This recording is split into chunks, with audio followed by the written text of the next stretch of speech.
Hello, नमस्कार सखींनो. उज्ज्वलाच kitchen कट्ट्यामध्ये आपल्या सर्वांचं मनापासून स्वागत.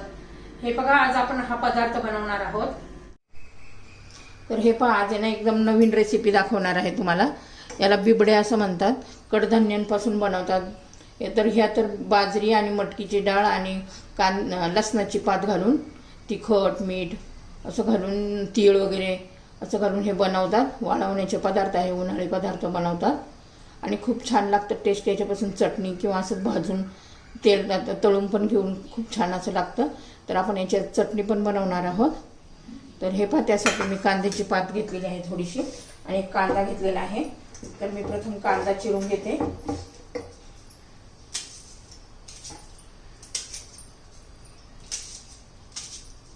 बारीक असा कांदा चिरून घ्यायचा.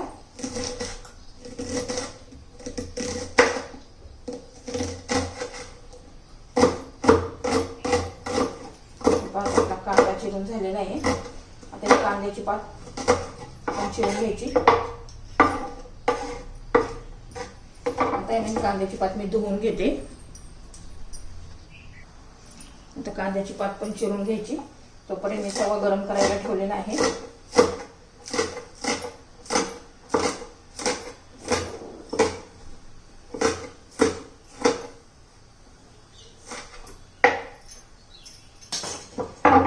पाहूया आपला तवा गरम झालाय का. तर हे तवा गरम झालेला आहे.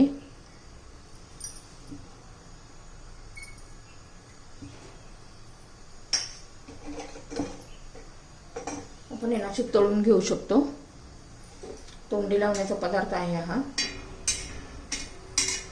छान असं तळून घ्यायचे.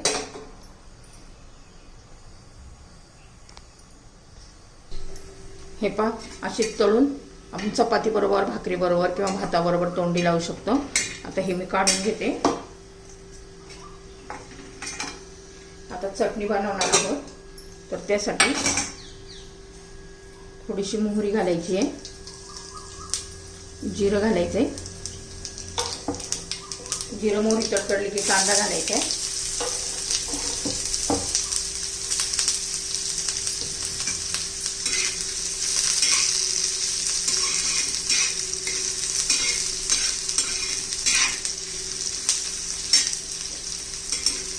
कांदा चांगला परतून घेऊया.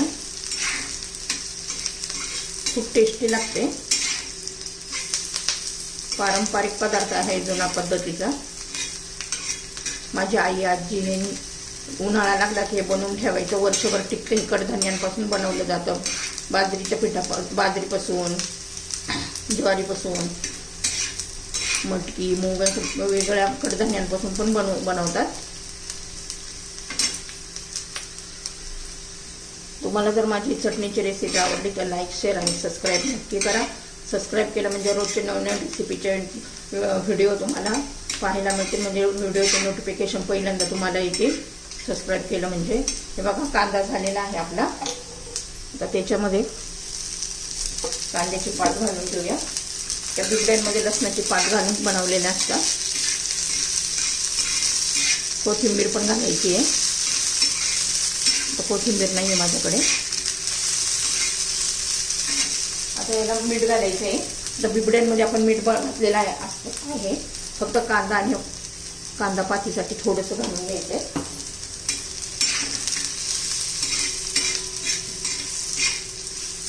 थोडंसं तिखट घालूया. त्याच्यामध्ये तिखट घातलेलं असतंय. थोडीशी हळद, अर्धा चमचा धना पावडर,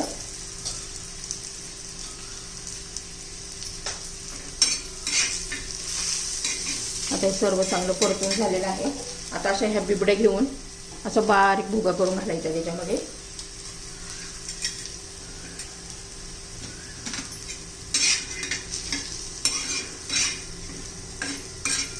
छान अशी आपली बिबड्याची चटणी, ही चटणी आपली तयार झालेली आहे. मी ह्या तळलेल्या बिबड्या घातलेल्या आहे. त्याच्यात 2 बिबड्यांची चटणी बनवली आहे मी.